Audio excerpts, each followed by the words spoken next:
今、この女性インフルエンサーの投稿が注目され、各国のメディアが彼女の動画を記事にしています。I found a strange man under my bed in my hotel room. I booked my solo trip to Japan because I thought Japan is a very safe country. I stayed in a very well-known chain hotel in Japan, Appa Hotel, that is in Tokyo near Ryogoku Tower. The place looked legit with a key card that allowed me access only to my floor and to my room. On the first day, everything was fine.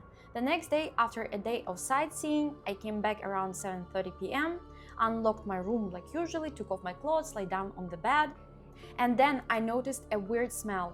At first, I thought it was coming from my hair or the bed sheets, but then I realized it was coming from under the bed. Jokingly, I thought, what if the dead person laying under the bed?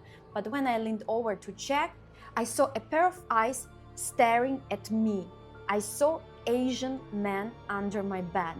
I started to scream and jumped on my feet. The man climbed out from under the bed and stared at me for 3 seconds. Those seconds felt like my life is over. Then he started to scream too and ran out from my room. I screamed for help, and the hotel administration came and called the police. They found power bank and USB cable under my bed. I was kept asking the hotel how did it happen, and they didn't have any answer for me.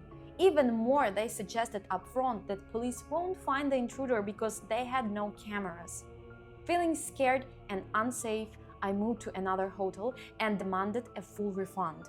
The next day, the original hotel didn't even contact me or send an email with report. When I reached out to Agoda, through which I booked the hotel, they offered me $178 in coupons, which was ridiculous compared to the $600 I paid for 3 nights. I called the hotel directly, demanding a full refund and proper report. By the evening, they agreed to refund my original payment, but the police couldn't identify the intruder. The next days of my trip were a nightmare. I couldn't sleep.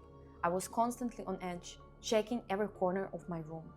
I eventually wrote to the hotel demanding compensation for emotional damage, asking for $1,600. They refused, saying it wasn't in their policy. Now I'm left wondering how someone could get into my room, how someone knew that I'm alone in that room, and how the hotel can't take responsibility for such a severe breach of safety. I want the story to be well known so the Appa Hotel take real action and travelers are more aware. 彼女の投稿に多くのコメントがつき、様々な憶測が飛び交っています。皆さんはどう思いますか？1000いいねで、両国にあるアパホテルで検証動画を作成します。